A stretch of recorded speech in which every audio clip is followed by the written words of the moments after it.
பாதுகாப்பு கொடுத்தாங்க. இது தேவையாப்பா? உங்களுக்கு யாரோ ஒரு பொண்ணு வந்து ஊடகத்துல வந்து பேசிட்ட உடனே உங்களுக்கு எல்லாத்துக்கும் ரொம்ப அப்படியே ஒழுகுது. பேசுறதெல்லாம் காது கொடுத்து கேட்டோம்னா நாய் கூட மூணு வேளை சோறை போட்டு சம்பளத்தை கொடுத்துட்டு உங்களை வந்து நொக்கு நொக்கு அடிச்சா எதுக்கே அடிக்கிறாங்க? எதுக்கே அடிக்கிறாங்க? பொம்பளை வந்து கதறது எதுக்கே அடிக்கிறாங்க? அப்ப சொல்லல, பயந்துட்டு நீங்க சொன்ன மாதிரி சொல்லல. இப்போ சொல்லியிருக்கு இல்லையா, தமிழக காவல்துறை என்ன நடவடிக்கை எடுத்திருக்கு? எஃப்ஐஆர் போட்டிருக்கு. மருமக பின்னாடி நிற்கிறது, அபிலின் பக்கம் நிற்கிறது. நாங்கள் மருமக பின்னாடி எல்லாம் நிற்கல. நீ இப்படி ஒரு குண்டை தூக்கி போடு. நீங்கள் ஆடியோவே கேட்கல. அந்த பெண்ணு பேசின ஆடியோவும் கேட்கல, அவங்க மருமக பேசின ஆடியோவும் கேட்கல, எம்எல்ஏ பேசின ஆடியோவும் கேட்கல. இப்போ இவர் என்னன்னா, அதுவும் வெறுங்காலில் மணல் இருக்கிற இடத்துல முட்டி போட்டு முட்டு கொடுக்குறாரு. முட்டி தேஞ்சிடுங்க. இவ்வளோ கேவலமாக அவங்க பேசுறது எனக்கு உண்மையில கோவம் வருதுண்ணே. தயவுசெய்து. ஆமாம் ஆமாம், உங்களுக்கு உண்மையிலே தான் கோவம் வரும். அதுக்கு உண்மை விளையாட்டுக்கு வர கோவம் வருமா? அது மருமகளுக்கு ஆதரவாக நிற்கிறது என்பது நிச்சயமா சொல்றேன். நான் ஆதரவு இல்லைங்க. சும்மா இருக்கேன். அதுக்குள்ள நீங்க இப்படி இப்படி இப்படி கம்பி கட்ட. அதுதான் நாங்க கேக்குறோம். அதுதான் நாங்க பொத்திக்கிட்டு தான் இருக்கோம். ஒத்துங்க. ஆமா, பொத்திக்கிட்டு தான் இருக்கோம். வழக்கு பதிவு பண்ணீங்கல்ல, கைது பண்ணி சிறையில போடுங்க. இந்த எஃப்ஐஆர் போட்டு உங்களை கூப்பிட்டு விசாரிக்காம உங்களை கொண்டு போய் சிறையில் அடிச்சிருவாங்களா? விசாரிங்க. என்ன காவல்துறை என்ன பண்ணிட்டு இருக்கு? பாருங்க, காவல்துறை கையை ஏன் கட்டி போட்டு வச்சிருக்கீங்க? இருமையா,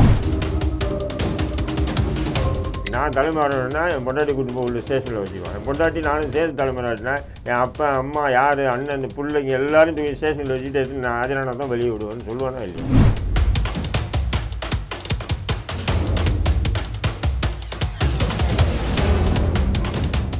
அக்காடு வாய்ஸ் நேயர்களுக்கு பிரபாகரனின் அன்பு வணக்கம். இன்றைய நிகழ்ச்சியில் தமிழக அரசியல் களம் குறித்து பல்வேறு தகவலை கேட்டு பெற இருக்கிறோம். இந்த விவாத நிகழ்ச்சியில் இருவர் நம்முடைய சிறப்பு விருந்தினர்களாக கலந்து கொண்டிருக்கிறார்கள்.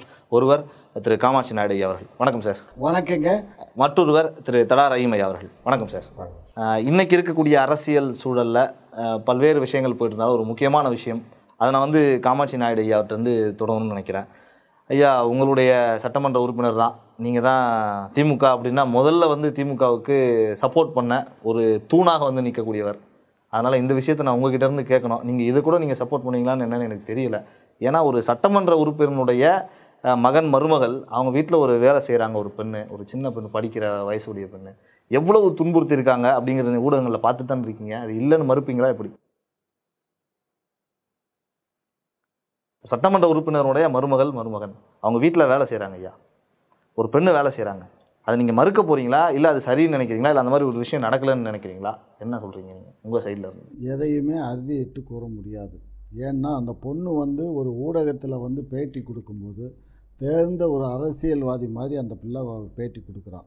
அப்போ இது யாரோ டிராஃப்ட் போட்டு கொடுத்து யாரோ பின்புலத்தில் இருந்து இயக்குற மாதிரி தான் தெரியுதே தவிர இது அந்த பிள்ளையா சுயமாக வந்து பேசுகிற மாதிரி தெரியல. இருங்க சார், சும்மா இருங்க, சும்மா இருங்க. ஸோ ஆகையினால அப்படி உண்மையிலேயே அந்த பொண்ணு தாக்கப்பட்டிருந்தால் அது கண்டிக்கத்தக்கது தான். அதில் ஒன்றும் மாற்று கருத்து வேண்டாம். அது தண்டிக்கப்பட வேண்டியது மட்டுமல்ல, கண்டிக்கப்பட வேண்டியது மட்டுமல்ல, இது போன்ற நிகழ்வுகள் வருங்காலங்களில் நடைபெறாமல் இருப்பதற்கு எங்களுடைய அரசு எல்லா பாதுகாப்பு அரணாக இருந்து செயல்படும். அதில் எந்த ஆட்சேபனையும் வேண்டாம். ஆனால் அந்த பிள்ளைக்கு எழுதி கொடுத்ததை வந்து பாரதிய ஜனதா கட்சியை சார்ந்தவர்கள் எழுதி கொடுத்து அந்த பொண் வாசித்ததாகத்தான் தெரிகிறதே தவிர அந்த பொண் சுயமாக பேசவில்லை என்பது 100க்கு 100 உண்மையான விஷயம்.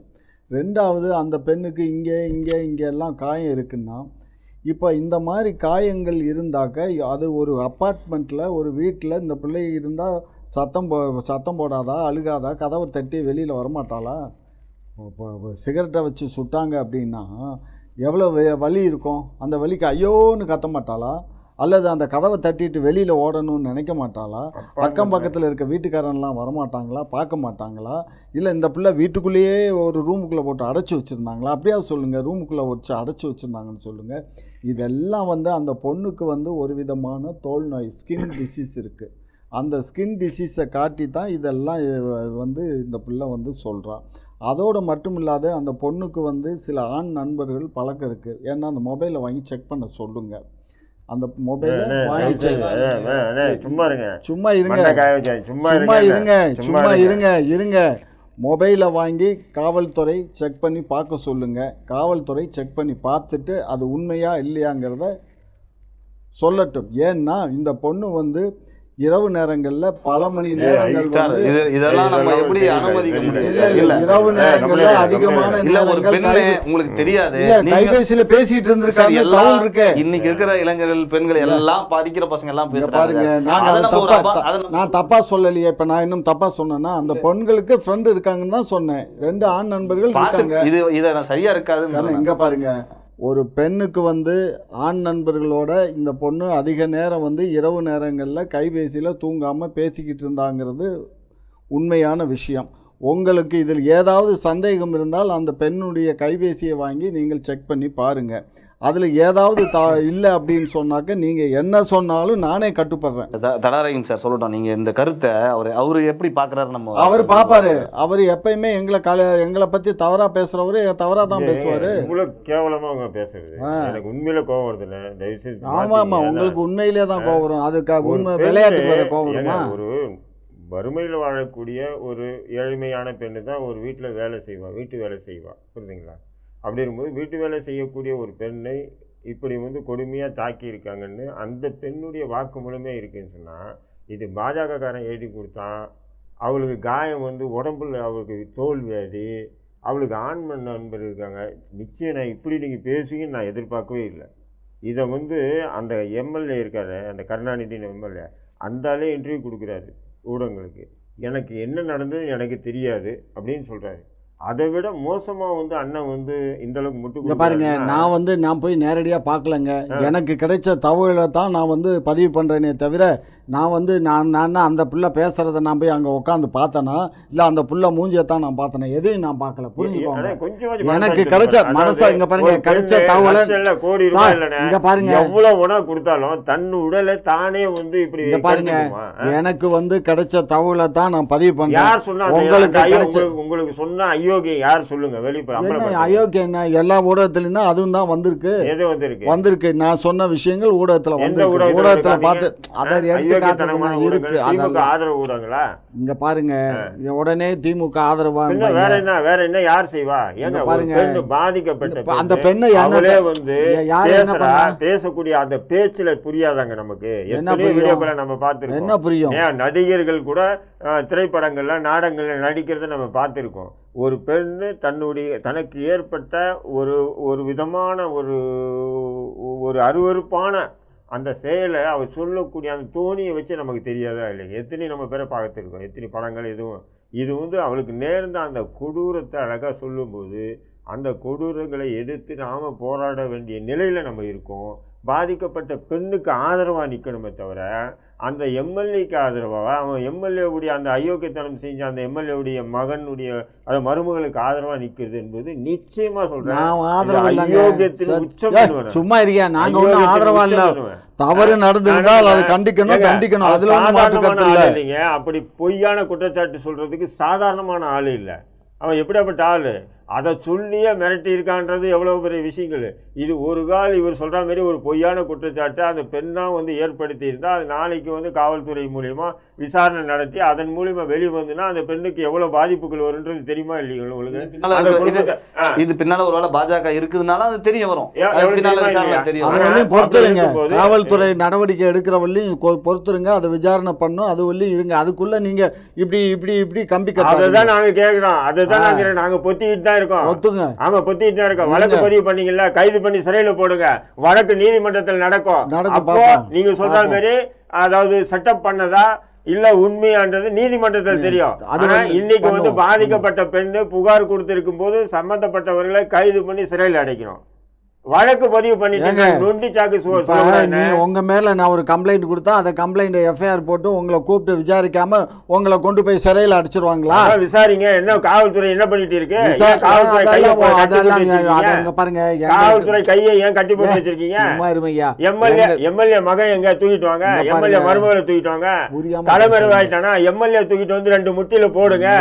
அப்ப புரியாம பேசாத. என்ன புரியாம பேச? இந்த 3 நாளைக்கு முன்னாடியே பிரதமர் வந்து முந்தா நாளே இங்கே வந்துட்டார். பிரதமருக்கு எல்லா காவல் நிலையங்களில் இருக்கக்கூடிய காவலர்கள்ல இருந்து எல்லாருமே பந்தோஸ்தில் இருக்காங்க, புரிஞ்சுக்கோங்க. ஸோ அந்த காரணத்தினால அவங்க வந்து அதை சர்ச் பண்ணி அவங்கள பிடிக்கல, அவ்வளோதானே தவிர நீங்க நினைக்கிற மாதிரி கருணாநிதியுடைய மகனா இல்லாம இருந்தது. அதாவது எம்எல்ஏ கருணாநிதி யாரா இருந்தாலும் இதாங்க நிலைமை, யாரா இருந்தாலும் இதுதான் நிலைமை. சும்மா இருங்க. சொல்றத இப்போ நான் என் வீட்டில் அப்படி ஒன்று நடக்குதுங்க, விடுவானு சும்மா. நான் தலைமறைனா என் பொண்டாட்டி கூட்டு போய் உள்ள ஸ்டேஷனில் வச்சுருவான். என் பொண்டாட்டி நானும் சேர்ந்து தலைமறைனா என் அப்பா அம்மா யார் அண்ணன் இந்த பிள்ளைங்க எல்லாரும் தூக்கி ஸ்டேஷனில் வச்சுட்டு எடுத்து நான் அதனால தான் வெளியே விடுவேன்னு சொல்லுவானா இல்லையா? இது எப்படியாப்பட்ட குற்றச்சாட்டு? ஒரு பெண்ணை வேலைக்கு சேர்த்து கொடுமையான முறையில் தாக்கப்பட்டது குற்றச்சாட்டு. அது உண்மை, அண்ணன் சொல்கிற மாதிரி உண்மையாக இருக்கலாம் பொய்யா இருக்கணும், அது வேறு விஷயம். நம்ம அது நீதிமன்றத்தில் வழக்கு நடக்கும்போது தெரியும். அப்போ தெரியும். உங்களுக்கு வழக்கினுடைய வழிமுறைகள் தெரியுமா உங்களுக்கு? அதெல்லாம் புகார் சொன்னா அதான் தடால உள்ள போல புகார் சொல்லப்பட்ட உடனே அந்த புகார் வாக்குமூலத்தை வாங்கிட்டு சம்பந்தப்பட்டவர் தூக்கிட்டு வந்து ஸ்டேஷனில் வச்சு என்ன பண்ணோம், விசாரிக்கணும். விசாரிச்சு அந்த விசாரணை அடிப்படையில் அவரை கைது பண்ணி ஜெயிலில் அனுப்பணும். வழக்கு பதிவு பண்ண இந்த சீன் எல்லாம் போடக்கூடாது. நான் தான் சொல்றேன், அவருக்கு உண்மையிலே தெரியல தான், எனக்கு தெரியல. ஏன்னா இவங்க காலத்துக்கு இந்த திமுக அடிமையா இருந்து என்ன ஆச்சு, சும்மா அந்த வேலையெல்லாம் வச்சுக்க கூடாது, சும்மா அந்த வேலையெல்லாம் பண்ணக்கூடாது. 3 நாளா பிரதமர் வந்து அந்த பந்தோஸ்திலேயே எல்லா காவலர்களும் அங்க ரீட்டைன் பண்ணி இருக்கும் போது பிரதமர் வந்தாருன்றதுக்காக பந்தோபஸ்தா, பிரதமர் கூட முதல்வர்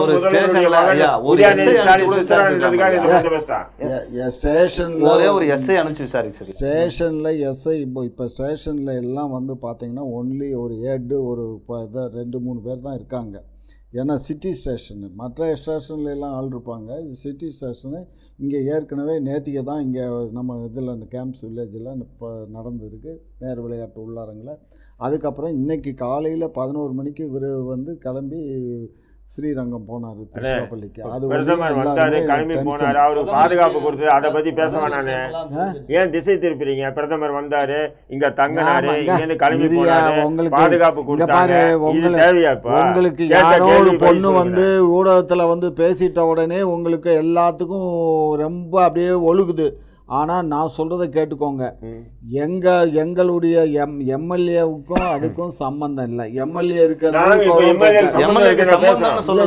எங்க கட்சியை சொல்றாரு இல்லையா, திமுக எதுக்கு எங்க கட்சி எதுக்கு இருக்கிறாரு? ஒரு நடவடிக்கை எடுக்கணும்ல, சம்பந்தப்பட்ட அதெல்லாம் அதிமுக சட்டமன்ற உறுப்பினர் வீட்டில் நடந்திருந்தா நீங்க இதே மாதிரி இருந்திருப்பீங்களா? பாரு, எல்லாமே எஃப்ஐஆர் போட்டுட்டு தேடிட்டு தான் சர்ச் பண்ணி தேடி அதுக்கப்புறம் கூட்டிட்டு வந்து விசாரிச்சு தான் நடவடிக்கை எடுப்பாங்க. நீங்கள் இந்த ஊர்லேயே இந்த எஃப்ஐஆர் நம்ம பேரில் வரும்னு உட்காந்துக்கிட்டே இருப்பீங்களா? போலீஸ் ஸ்டேஷனில் கூப்பிட்டோன்னே உடனே போகிறதுக்கு எங்கே வெளியூர் போக மாட்டீங்களா? என்ன இவரு தான் பேசுகிறாருங்கிறதுக்கா நீரும் பேசுறீரு? இல்லை, நீங்கள் அந்த பெண் மீது நம்ம குற்றம் சாட்ட முடியாதுல்ல, உங்க மேலே பெண்ணு மீது குற்றம் சாட்ட பேசுவாங்க, அதெல்லாம் நீங்கள் சொல்கிறீங்க. ஆமையா, இங்கே பாரு, அந்த தகவல் எனக்கு கிடைச்சதுனால இரவு நேரங்களில் ரொம்ப அதிகமான நேரம் தூங்காமல் அந்த பொண்ணு வந்து ஃபோனில் பேசியிருக்கா. இது சாதாரண எல்லா பெண்களும் படிக்கிற பசங்க எல்லாம் அப்படி தான் இருக்கு. நான் அதான் சொல்கிறேன், இந்த பொண்ணு பேசுனது வந்து நீங்கள் எடுத்து பார்த்துடலாமா இல்லையா? மொபைல் நம்பரை வச்சு சர்ச் பண்ணிடலாம்ல, அதெல்லாம் பண்ணுங்க. அந்த பொண்ணு பேசிட்டு இருந்திருக்கா. இல்ல அத சொல்லல, நான் எதுக்காக இதை சொல்றேன், அதை பத்தி எனக்கு கவலை இல்லையா? அது நான் லவ் பண்ணான்னு சொன்னா, நான் லவ் பண்ணான்னு சொன்னா நீங்க ஏன் கொச்சப்படுத்துறீங்க? என்ன கொச்சப்படுத்த டாபிக் இல்ல, அடிச்சு கொடுமைப்படுத்தினாலா? இரு, நான் என்ன சொல்றேன், இந்த பொண்ணு இருமையா என்ன இருமையா? இப்ப இரவு நேரங்கள்ல இவ்வளவு நேரம் போன்ல இரவு நேரம் பேசுறாங்க. ஒரு நிமிடம் என்னதான் சொல்றாரு ஐயா? இரவு நேரங்கள்ல அந்த பிள்ளை வேலையை முடிச்சுட்டு படுக்க போற நேரத்துல படுக்காம தூங்காம போன்ல பேசிட்டு இருந்திருக்கா. அப்ப இந்த பிள்ளைக்கு இவ்வளவு பேசலையா? உங்க வீட்டுல உள்ள பொம்பளை ஒரு பெண்ணு அவர் என்னதான் சொல்றாரு? நீங்களும் கேட்போம், நானும் கேட்போம். என்னதான் ஐயா? அப்ப நீர் மட்டுமே சொல்லுங்க. அந்த பொண்ணு பேசுறா. அப்படி பேசும்போது இந்த பொண்ணை இம்சப்படுத்தி இருந்தா, அந்த போன்ல தவள் கையில போன் இருக்கு, வெளியில தான் கதவு பூட்டிட்டாங்க, போக முடியலன்னு சொல்றா. ஸோ அப்போ ஃபோன்லேயாவது தகவல் சொல்லலாமா வேண்டாமா? சொல்ல முடியும்ல. சரி, ஏன் சொல்லலை? இன்றைக்கி வந்து ஏன் சொல்கிறான்? சார் நான் சொல்கிறதுல லாஜிக் இருக்கா இல்லையான்னு கொஞ்சம் சிந்திச்சு பாருங்கள். அவர் தான் சிந்திக்க மாட்டேங்கிறாரு. அவருக்கு எல்லாமே எங்களுடைய கட்சியே தரமட்டமாக பேசணுங்கிறதுனால பேசுகிறாரு. நீங்கள் வந்து சொல்கிறீங்க யாரோ ஒரு திட்டமிட்டு, சரி அப்போ சொல்லலை, அன்னைக்கு ஃபோனில் வீட்டில் ஃபோனு கையிலேயே இருக்கு அந்த பொண்ணு கையில். சரிங்க, இப்போ வேலையெல்லாம் முடிச்சுட்டு இரவில் தூங்குற மாதிரி பல மணி நேரம் பேசிக்கிட்டு இருக்க பொண்ணு ஒரு இந்த மாதிரி என்ன இங்கே மிஸ்ஸப்படுத்துகிறாங்க, அடிக்கிறாங்க, வந்து கூட்டிகிட்டு போயிருங்க அப்படின்னா தகவல் சொல்லலாமா இல்லையா? ஒரு முடியுமா முடியாதா? முடியும் ஐயா. அப்புறம் என்ன முடியும், இல்லைன்னு சொல்லல, முடியும். ஆனா நீங்க சொல்ற மாதிரி அரசியல் பின்புலமே இருந்தாலும் எத்தனையோ சட்டமன்ற உறுப்பினர், எத்தனையோ எம்எல்ஏ சென்னையிலே இருக்காங்க. அவங்க வீட்டுல நடக்காம முகாந்திரம் இல்லாம இந்த குற்றச்சாட்டு எப்படி வரும்ன்றீங்க? முகாந்திரம் என்ன முகாந்திரம் இருக்கு? அடையாளங்கள் கையில அடிபட்டது, தாக்குனது எல்லா தளமும் காட்டுறாங்க.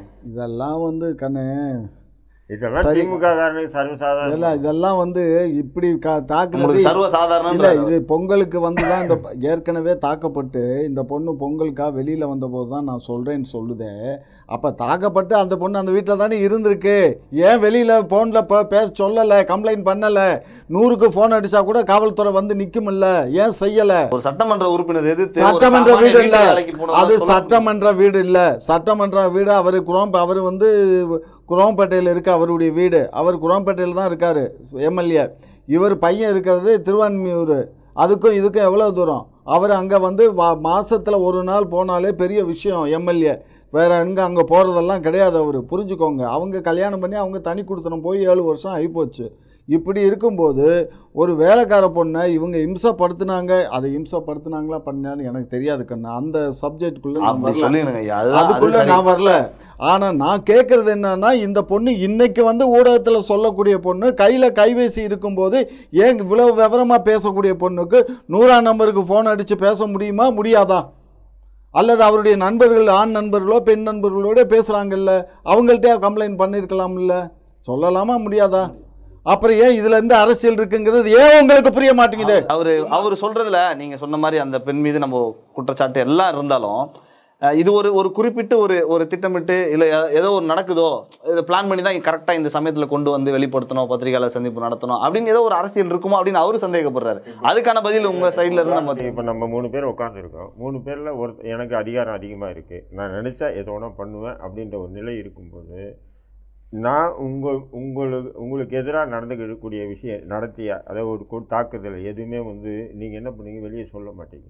ஏன் சொன்னால் பயப்படுவீங்க. சொன்னால் எந்த நடவடிக்கையும் எடுக்க மாட்டாங்க. 1. 2வது, இதனால் நமக்கு மிகப்பெரிய ஆபத்து இருக்குது அப்படின்னு இயற்கையாக பயப்படக்கூடிய குணம். அதேமாரி தான் அந்த பெண்ணு சொல்லுது, நான் எம்எல்ஏ மருமக, புரியுதுங்களா? அதில் தான் வந்து அந்த எம்எல்ஏ மருமகள் ஆடியோ கேட்டிங்களா? அந்த ஆடியோ நான் ஃபுல்லாக கேட்டிங்களா? அதில் என்ன சொல்கிறாங்க, நான் உனக்கு என்ன செஞ்சேன், ஒரு இறக்கமாக தான் பேசுகிறாங்க. இதனால் நாங்கள் தூக்கம் இல்லை, இதனால் எங்களால் வந்து தூங்க முடியல, எங்களால் வந்து மனசு வேதனையில் இருக்கோம், நீ பண்ணியா அப்படின்னு சொல்லிட்டு அடுத்த நிமிஷம் என்ன சொல்லுது பாருங்க, இதனுடைய பின்விளைவு என்ன வரும்னு தெரியாம தான் நீ செய்யறியான்ற ஒரு எச்சரிக்கையும் இருக்கு பாருங்க. அந்த பேச்சில் வந்து அந்த எச்சரிக்கை தெரியும். பின்விளைவுகள்னா என்ன அர்த்தம், நீ என்ன பெரிய கொம்பா கேட்குற தோணுது. ஆனா ஐயா அந்த இடத்துல எந்த இடத்துலையுமே அந்த ஆடியோவில் அந்த அம்மா பேசியிருக்காங்க, அவங்க மருமகள் பேசி எந்த இடத்துலையுமே நான் உன்னை துன்புறுத்தினா, நான் துன்புறுத்தலையே உன்னன்ற பதில் எங்கேயுமே இல்லை. அவங்க காம்ப்ரமைஸ் பண்ற மாதிரி பேசுறாங்களே தவிர நாங்கள் உன்னை இந்த மாதிரி தொந்தரவு பண்ணுமா, நீ உண்மையாக சொல்லுன்னு கூட கேட்கலையா? அது அவன் எங்கேயுமே தவறடா. நீ அக்காவுக்கு எதிராவா இப்படி புகார் சொல்லிட்ட, அக்காவுக்கு எதிராவா இப்படி பண்ணிட்ட. எவ்வளோ வேதனைப்படாது. தான் வீட்டில் 3 நேரமும் சாப்பிட்டுக்கிட்டு தான் வீட்டில் வீட்டோட சாப்பாடு போட்டு சம்பளம் வேலை கொடுத்து வேலைக்கு பார்த்தா அமைதியா இருக்கும். அவர் பேசுவாரியா, அவர் பேசுறதெல்லாம் காது கொடுத்து கேட்டோம்னா நாய் கூட 3 வேளை சோறை போட்டு சம்பளத்தை கொடுத்துட்டு உங்களை வந்து நொக்கு அடிச்சா எதுக்கே அடிக்கிறாங்க? பொம்பளை வந்து கதறது எதுக்கே அடிக்கிறாங்க? வேலைக்கார பிள்ளைய எதுக்கு அடிக்கிறாங்க? ஏன் அடிக்கிற குடும்பமே இல்லை. எதுக்கு அடிக்கணும்? எதுக்காக அடிக்கணும்? தேவை என்ன இருக்கு? அது கத்தி இருந்தா ஊரு கூடி இருப்பாங்க. பிளாட்ல யாருன்னா வருவாங்க, ஏன் வரமாட்டாங்க? டம்மு டம்முன்னு கதவை தட்டுனா வரமாட்டாங்களா? பிளாட்ல சும்மா இருக்க மாட்டானுங்க. பிளாட் ஐட்டம் அது வேற விஷயம். இப்ப நம்ம அப்படியெல்லாம் பேசாதீங்க. பிளாட் எல்லாம் பாத்தீங்கன்னா எவன் வீட்டுக்கு எவன் வரான், என்ன போறான், எதிர் வீட்டுல என்ன நடக்குது, பிளாட்ல பொறுத்தவரையும் அது எதுவுமே தெரியாது. ஏங்க நாங்க என்ன பிளாட்ல இல்லாம வேற எங்க இருக்கோம்? டெல்லியிலயா இருக்கோம்? கதவை டம்மு டம்முன்னு தட்டட்டும். கதவே தட்டவனா ஐயா, கையில தான் கைபேசி இருக்கு இல்லையா? கைபேசியில பேசிட்டு இருக்குல்ல, அப்புறம் என்ன? அதிகாரம் இருக்கு. இது கைபேசி மூலமா காவல்துறையை அன்றடே சொல்றீங்க, வந்து என்ன பண்ணுவான், யாரு எம்எல்ஏ மகன் அப்படின்னு போயிட்டே இருப்பான். சொல்ல போனா சரி வேண்டாம், காவல்துறைக்கு சொல்ல சரி, வேண்டாம். நான் என்ன அவங்க சொல்றேன், அவங்க இல்ல, வீட்டுக்கு அவங்க வீட்டுக்கு போன் நம்பர் இருக்காதா, இல்ல அவங்க அந்த பொண்ணோட நண்பு ஃப்ரெண்ட்ஸுக்கு இருக்காதா? அதான் தாயார்கிட்ட சொல்லிட்டு தானே இருந்திருக்காங்க, பகிர்ந்துக்கிட்டு தானே இருக்காங்க எல்லா தகவலும். அதெல்லாம் இல்ல. சரி, அதெல்லாம் கொஞ்சம் அப்ப சொல்லல, இப்ப சொல்லுது இல்லையா? எது அப்ப சொல்லல, பயந்துக்கிட்டு நீங்க சொன்ன மாதிரி சொல்லல, இப்போ சொல்லியிருக்கு இல்லையா? தமிழக காவல்துறை என்ன நடவடிக்கை எடுத்திருக்கு? எஃப்ஐஆர் போட்டிருக்கு. உங்க திராவிட முன்னேற்ற கழகத்தினுடைய எம்எல்ஏன்னு சொல்றாங்க. திமுக தரப்புல இருந்து ஏதாவது ஒரு அறிக்கை இல்ல, அதுக்கு நாங்க சொல்ல வேண்டிய அவசியம் இல்ல, அதெல்லாம் நாங்க தர வேண்டிய அவசியம். சீன் இருக்கு பார்த்தீங்களா? இந்த சீன் வந்து எப்படின்னா, பாமர மக்களுக்கு வழக்கு போட்டாங்க. இது எப்படின்னா, இது வந்து அப்படி தடவி கொடுக்குறது, புரியுதுங்களா? அதன் பிறகு என்ன நடக்கும்னு சொல்லுவோம். இந்த எஃப்ஐஆர் போட்டாங்களே, அதன் பிறகு நாங்கள் வந்து கூப்பிட்டு, அதாவது இந்த புகாரின் அடிப்படையில் எஃப்ஐஆர் போது போட்டோம். அதன் பிறகு சம்மந்தப்பட்ட நபர்களை கூப்பிட்டு விசாரித்தோம். இந்த பெண் சொன்ன குற்றச்சாட்டுக்கும் அவர்களுக்கும் சம்பந்தம் இல்லை என்று, இந்த வழக்குக்கு எந்த முகாந்தரம் இல்லைன்னு நாங்கள் தள்ளுபடி பண்ணோம். கோர்ட்டில் போய் கொடுத்துருவாங்க. இதுதான் வழக்கு போட்டது. நான் என்ன சொல்கிறேன், வழக்கு போட்டியா, இந்நேரம் தூக்கிட்டு வா உள்ள விசாரி, இந்நேரம் தூக்கி ஜெயிலில் போடு, வெளியே வரட்டும். நீ குற்றப்பத்திரிகை நீதிமன்றத்தில் எடுத்துமே சமர்ப்பிப்பீங்க போலீஸு, நீதிமன்றம் தீர்மானிக்கிட்டோம் இவ குற்றம் செஞ்சாரா இல்லையா. இந்த பெண்ணு குற்றம் வாக்குமூலம் கொடுக்க இல்லையா நீதிபதிக்கு முன்னாடி, கொடுக்கக்கூடிய வாக்குமூலம் உண்மையா பொய்யான்றது நீதிபதி தீர்மானிச்சிட்டோம்.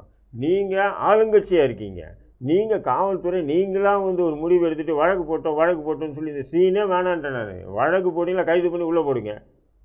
அப்போ கைது பண்ணி உள்ளே போட்டிங்கன்னா அந்த வழக்கு ப்ரொசீஜர் ஆகிடும். ப்ரொசீஜர் ஆகிடுச்சுன்னா குற்றப்பத்திரிக்கை போகும். அதன் பிறகு சாட்சி ஏறும். இந்த பெண்ணு சொல்லக்கூடிய சாட்சியை நீதிபதி ஏற்றுக்கிறாரா இல்லையான்ற அப்புறம் முடிவு பண்ணிக்கலாம். எஃப்ஐஆர் போட்ட உடனே எஃப்ஐஆர் போட்ட உடனே யாரை அரெஸ்ட் பண்ணிருக்காங்க? பண்ணதில்லையா காவல்துறை, தமிழக காவல்துறை? காவல்துறை எஃப்ஐஆர் போட்ட உடனே யாரையும் கைது பண்ணல. ஏன் பண்ணல? உங்களுக்கு தெரியலன்னு சொல்லுங்கண்ணே. இங்க பாருங்க, எஃப்ஐஆர் போடுறதுக்கு முன்னாடி ஜெயலலிதாவுக்கு கருணாநிதி பண்ணாங்க, கருணாநிதிக்கு ஜெயலலிதா பண்ணாங்க. இதோட வேற என்ன உதாரணம் வேணா? அதெல்லாம் எஃப்ஐஆர் போட்ட அடுத்த நிமிஷம் கருணாநிதி தூக்கி ஜெயிலில் போட்டாங்களா ஜெயலலிதா? அதே மாதிரி ஜெயலலிதா மீது எஃப்ஐஆர் போட்ட அடுத்த நிமிஷம் தூக்கி ஜெயலலிதா உள்ள போட்டாங்களா இல்லையா? இது வந்து கிரிமினல் கேஸு, சிவில் கேஸ் இல்லை. வழக்கு போட்டோம், நீதிமன்றத்தில் பார்த்துங்கன்றது இது கிரிமினல். இது வந்து என்ன ஆகும், கிரைம் கேஸு, இது கிரிமினல் கேஸு. இது உடனே சம்மந்தப்பட்டவர் கூப்பிட்டு இந்நேரம் வந்து உட்கார வச்சுருக்கீங்க ஸ்டேஷனில், உட்கார வச்சு விசாரித்து அந்த விசாரணை அடிப்படையில் வந்து என்ன பண்ணணும், அந்த பெண்ணை என்ன பண்ணிருக்கணும், இந்நேரம் மருத்துவ இதுக்கு அனுப்பி அது வந்து அடிப்பட்டது எப்படி என்னன்றது ஃபுல்லாக வந்து இது பண்ணணும். எந்த இதில் மெத்தனை இன்ன வரையில் என்ன நடந்துகிட்டு இருக்கு, அங்கே லோக்கலில் இருக்கக்கூடிய எம்எல்ஏயும், அதாவது அந்த பெண் இங்கே இல்லை, அதாவது அந்த விழுப்புரம் பக்கம் அந்த பக்கம் ஏதோ கிராமம், அங்கே போய் அங்கே இருக்கிற எம்எல்ஏ அங்கே இருக்கக்கூடிய கட்சிக்காரனும் போய் அந்த பெண்ணுக்கிட்ட பேரம் பேசிட்டு இருக்கானுங்க. ஏன் பேரம் பேசுகிறீங்க? நீங்கள் தான் தப்பே செய்யல, நீங்க தான் தப்பே செய்யலையா, ஏன் பேரம் பேசுறீங்க சொல்றாங்க. ஐயா தான் அவரு தான் அவரு சொல்லுவாரியா, பேரம் பேசுறாங்கன்ற. ஆமா பேரம் பேசுறாரு. இவர் தான் வந்து அவங்களுக்கு வக்காலத்து வாங்கி இவர் தான் வக்காலத்து ஃபைல் பண்ணி அவங்க தரப்பு வழக்கறிஞரும் செய்தியாளர் சந்திப்பில் ஆமா இந்த மாதிரிலாம் வந்து முயற்சி பண்றாங்கன்ற மாதிரி பேசுறாங்க. கண்ணு நீங்க தப்பு பண்ணல, ஏன் போய் திமுகல இருந்து ஒரு விஷயம் புரிஞ்சுக்கோ கண்ணு, திமுக நீ திரும்பவும் சொல்லாது. இல்ல சார், அவங்க கட்சிக்காரங்கன்றாரு, எம்எல்ஏன்றதுனால.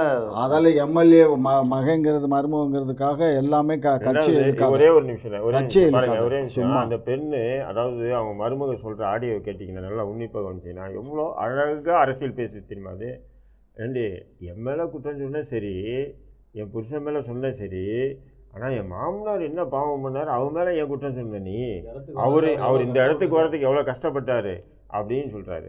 அந்த பெண்ணு எம்எல்ஏ மீது குற்றச்சாட்டு வச்சுதான். அந்த பெண்ணு எம்எல்ஏ மீது குற்றச்சாட்டு, எம்எல்ஏ என்னை அடித்தாருன்னு சொல்லியிருக்கா. அந்த பெண்ணு என்ன எம்எல்ஏ வந்து இப்படி கொடுமைப்படுத்தினேன்னு சொல்லியிருக்கா. எதுவுமே சொல்ல, அந்த இடத்துலையும் சொல்லல. ஆனால் மகன் பண்ணா மருமக பண்ணான்னு தான் சொல்லியிருக்கா. ஆனால் இந்த நபர் யாருன்னும் போது இன்னாருடைய மகன் வருதா இல்லையா?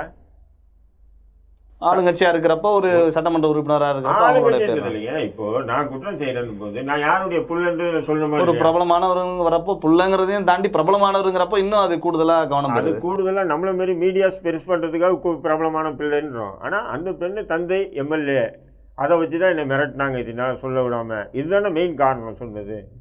இப்போ எம்எல்ஏ வந்து இந்த சம்பவத்தில் ஈடுபட்டாருன்னு சொல்லலை, என்னை கொடுமைப்படுத்துறது அவருக்கு தெரிஞ்சுதான் அது கொடுமைப்படுத்த எதுவுமே சொல்லாத போது இது யார் வந்து செட்டிங் பண்ணியிருப்பாங்கன்றது நீங்கள் ஏன் வந்து பிஜேபிக்காரன் செட்டிங், நான் சொல்கிறேன் பிஜேபிக்காரன் உங்களை விட அதிகமாக நான் எதிர்க்கக்கூடிய நபர் நம்ப, இருந்தாலும் இதுக்காக பிஜேபிக்காரன் செட்டிங் பண்ணால், எடப்பாடி செட்டிங் பண்ணால், இப்போ இவர் பேரை சொல்லுன்னு சீமான் பேரை அதையும் சேர்த்துங்க. என்ன பண்ணுவார், அவன் முழிக்கிறாரு. அவர் வந்து எனக்கு என்ன சந்தேகம்னா, ஏதாவது ஷேர் பிரிக்கிறதுல அவருக்கு ஏதாவது இருக்குமோன்னு ஒரு சந்தேகம் வருது. இல்லை அந்த கட்ட பஞ்சாயத்து பண்ணி ஏதாவது பணங்கன்னா வாங்கி கொடுத்தா அதில் ஷேர் வருமோன்னு தெரியல. யாருக்கு? அவருக்கு தான். அதனால தான் அப்படி வக்காலத்து வாங்கி பேசிட்டு இருக்காரு. பாதிக்கப்பட்ட பெண்ணு, பாதிக்கப்பட்ட எப்படி சொல்றீங்க? காவல்துறை சொல்லுச்சா? காவல்துறை எஃப்ஐஆர் போட்டிருக்கு, ஜட்ஜி தீர்ப்பு கொடுத்துருக்காரு. ஒரு அபலையின் பக்கம் நிற்கிறோம். என்ன அபலையின் பக்கம்? அபலையின் பக்கம் நாங்களும் தாங்க நிற்கிறோம். அபலையின் பக்கம் என்ன அபலையின் எம்எல்ஏ பொண்ணு மருமக பின்னாடி நிற்குது, அபலையின் பக்கம் நிற்கிறோம். நாங்க மருமக பின்னாடி எல்லாம் நிற்கல. நீ இப்படி ஒரு குண்டை தூக்கி போடு. நாங்க யாரு பின்னாடி இல்லை. நாங்க வந்து உண்மை என்ன சொல்றோம்னா, இந்த பொண்ணு கையில கைபேசி இருக்கும்போது இது எல்லாத்துக்குமே புகார் கொடுத்தாங்க. அவ்வளவு அதிகாரத்தை பயன்படுத்தி பாருங்க. அப்புறம் எப்படி வெளியில வந்து இப்ப மட்டும் எப்படி ஊடகத்துல அதாவது இப்ப ஏன் சொன்னா பாருங்க, 100 பேர் இருக்காங்கன்னா வேற வழி இல்லைன்னு கூட வெளியே வந்திருக்கலாம். நீங்க சொன்ன மாதிரியே கூட யாரோ ஒரு சப்போர்ட், அட பிஜேபின்னு வச்சுக்கோங்க, சரிம்மா சொல்லுமா தைரியமானு ஒரு ஆதரவு தேவைப்படுறப்போ ஒரு பலம் கூட வந்திருக்கலாம். அது யாருன்னா சொல்லியிருக்கலாம். 17 வயசு முடிஞ்சு 18 வயசு ஆக போகுது. +2 வரலையும் படிச்சிருக்காங்க. அப்படி படித்தவங்களுக்கு வந்து எது எப்படி செய்யணும்னு அந்த பொண்ணுக்கு இது ஓரளவுக்கு இந்த காலத்தில் ஒரு 7ஆம் கிளாஸ் 8ஆம் கிளாஸ் படிக்கிற குழந்தைகளே ரொம்ப விவரமாக இருக்குது. உனக்கு 12ஆம் கிளாஸ் பாஸ் பண்ணி அது இப்போ ஒரு வருஷம் ஆச்சு, காலேஜ் போகிறதுக்காக வேலை பார்த்து அந்த காசை வச்சு தான் நான் காலேஜுக்கு போகணுன்னு சொல்கிறாங்க. அப்படி சொல்லக்கூடிய ஒரு பொண்ணு எவ்வளோ விவரமாக இருக்கும்? அப்படி விவரமான பொண்ணு எப்படி விவரமாக ஸ்டேட்மெண்ட் கொடுத்தாங்க? அப்படி ஸ்டேட்மெண்ட் விவரமாக கொடுக்கக்கூடியவங்க கைபேசியில் வச்சு கண்ணு உலகத்தில் எல்லா நாட்டுக்குமே அந்த கைபேசியில் பேசியிருக்கலாங்கன்னு, சரியா? அதனால் பயந்தாங்க, மிரட்டினாங்கங்கிறதெல்லாம் வந்து நம்பிக்கை. அவங்க தூங்கின பின்னாடி ராத்திரி 1 மணிக்கோ 2 மணிக்கு கூட நீ பேசு, விடிய காலம் கூட பேசு, எல்லாம் இது இந்த வேலைக்காரி படுத்திருக்க இடத்துல அவங்க படுத்துருக்க, அவங்க பெட்ரூம் கதவை சாத்தி படுத்துருக்க போகிறாங்க. இந்த பொண்ணு கதவை சாத்தி ஒரு இடத்துல தான் படுத்துருக்க போகிறான். இதில் என்ன இருக்குது? இதில் சந்தேகம் இருக்கா இல்லையா? இல்லை நீங்கள் ஆடியோ கேட்டிங்களா? அந்த பெண்ணு பேசுறது நீங்கள் ஆடியோவே கேட்கல. அண்ணன் அந்த பெண்ணு பேசின ஆடியோவும் கேட்கல, அவங்க மருமக பேசின ஆடியோவும் கேட்கல, எம்எல்ஏ பேசின ஆடியோவும் கேட்கல. இப்போ இவர் என்னன்னா, அதுவும் வெறுங்காலில் மணல் இருக்கிற இடத்துல முட்டி போட்டு முட்டு கொடுக்குறாரு. முட்டி தேய்ஞ்சிடுங்க இந்த வயசுல. அதான் சொல்லிட்டீங்களா, மணலில் தானே முட்டி போட்டிருக்கேன். எப்படி முட்டி தேயும்? கட்டாந்தரையில் போட்டாதான் என் முட்டி தேயும். மணலில் தானே போட்டிருக்கேன். கருணாநிதி நான் என்னத்தையா ஒத்துக்கிறது? அவர் பேசுறாரு, நான் எதுக்கு விட்டு கொடுக்குறேன்? அவரு இங்க பாரு, அவர் வாயை திறந்தா எல்லாம் உண்மைதான் பேசுவாரு, பொய்யே பேச மாட்டாரு. அவரு உத்தம புத்திரன். அவர் பொய்யை தவிர எதுவுமே பேச மாட்டாரு. பேசுறது எல்லாம் பொய் தான். இந்த பொய்க்கு நான் என்னத்த போய் அவருக்கு போய் பதில் சொல்றது? அந்த பெண்ணு அடிச்சது பொய். அந்த பொண்ணு காயங்கள் இருந்தது வேணா சொல்லலாமே தவிர அடிச்சது நீரும் பார்க்கல, நானும் பார்க்கல. அதை எப்படி அடிச்சாங்கன்னு சம்பந்தப்பட்டவங்க சொல்லுவாங்க. இங்க பாருங்க, சாட்டப்பட்ட நபர் யாரு? இங்க பாருங்க, செல்லாது நீங்க சொல்றது செல்லாது. போங்க, என்ன செல்லாது? சரி விடுங்க ஐயா, நம்ம இதை வளர்த்துக்கிட்டே போகிறத விட உங்களுடைய கருத்தும் சரி, ஐயாவுடைய கருத்தும் சரி, மக்களும் சட்டமும் சொல்ல போகுது. எப்படி இருந்தாலும் ஒரு நாள் கத்திரிக்காய் மட்டும் கடத்துறதுக்கு வந்து சட்டம் சொல்லும். சட்டம் விட்டுறோம்னு நம்ம சொல்ல முடியாது. அவரு சட்டமே சாதகம் இல்ல. நீங்க அதிகாரம் வந்து இவங்க கையில இருக்கு, திமுக கையில இருக்கு. ஈஸியா மாத்திடுவானுங்க. அதாவது விசாரிச்சோம், அதுக்கு முகாந்தரம் இல்லைன்னு சொல்லி கழட்டி விட்டுருவானுங்க. அதுக்குதான் உங்களை மாதிரி ஆட்களும் மீடியாக்களும் இருக்கு, விட்டுற மாட்டோம்னு வச்சுக்கோங்க. அதுக்குதான் உட்காந்து பேசிட்டு இருக்கோம். சமீபத்துல இந்த ஸ்ரீமதி வழக்கில் என்ன நடந்ததுன்னு தெரியும் இல்லையா? ஏன்னு சொன்னால் போலீஸ் என்ன நினைக்குதோ அது அப்படியே வந்து இது மருத்துவ அறிக்கைக்கு வந்துடும். மருத்துவ அறிக்கை என்ன சொல்லுதோ அதை அப்படியே ஜெராக்ஸ் எடுத்து தீர்ப்பும் சொல்லிவிடுவான். இப்போ என்னாச்சு, ஸ்ரீமதி வழக்கு தற்கொலைன்னு சொல்லி போட்டான் எஃப்ஐஆர். அதை அப்படியே போஸ்ட்மார்ட்டம் ரிப்போர்ட் தற்கொலைன்னு வாங்கினான். அதை அப்படியே நீதிமன்றத்துக்கு கொடுத்தான் தற்கொலைன்னு சொல்லிட்டு. முடிஞ்சுதா? அப்போது அது ஒரு பெண்ணுக்கு ஏற்பட்ட மிகப்பெரிய ஒரு அநீதி. இது அதே நிலை இதுக்கு வரக்கூடாதுன்றது தான் நம்ம இவ்வளோ போராடுறோம். ஏன்னு சொன்னால் அதிகாரம் ஆட்சி இவங்க கையில் இருக்குது. அதுக்கு ஆளுங்கட்சி எம்எல்ஏ அவருடைய குடும்பம் போது அவர் சாதாரண விட்டு அவர் ஃபோனில் பேசும்போது, நீங்கள் மீடியாக்காரன் பேசும்போது சட்டம் அதை கடமை செய்யட்டும் அண்ணன் கூட சொல்லுவார். சட்டம் அதை கடமை செய்யுது. இது முதல்வரும் சொல்லுவார், உதயநிதி ஸ்டாலின் சொல்லுவார். இவங்க வந்து பேசுகிறதுக்கே வந்து வக்கனையாக பேசுவாங்க, அந்த மாதிரி பேசுவாங்க. அதெல்லாம் வந்து குறையில்லை. என்னுடைய கருத்து என்னன்னு சொன்னால், இது வந்து சாதாரணமாக இதை விடக்கூடாது. இது வந்து முடிஞ்சால் வேறு காவல்துறையை விட்டு விசாரணை பண்ண தான் உண்மை தெரியும். யாராக இருந்தாலும் தவறு செய்தவர்கள் தண்டிக்கப்பட வேண்டும், அதில் எந்தவித மாற்று கருத்தும் இல்லை. பார்ப்போம் இனி வர நாட்களில் என்ன நடக்குது, இந்த விஷயம் எப்படி ஒரு முற்றுப்புள்ளி பெறுதுன்னு பார்ப்போம். உங்களுக்கு பல்வேறு வேலைகள் இருக்கும். இருவரும் எங்களோடு அரங்கிற்கு வந்து பல்வேறு தகவலை பகிர்ந்து கொண்டமைக்கு அக்காட் வாய்ஸ் சார்பாகவும் பிரபாகரன் சார்பாகவும் மனமார்ந்த நன்றிகள் சார். அக்காட் வாய்ஸ், இது மக்களின் வாய்ஸ்.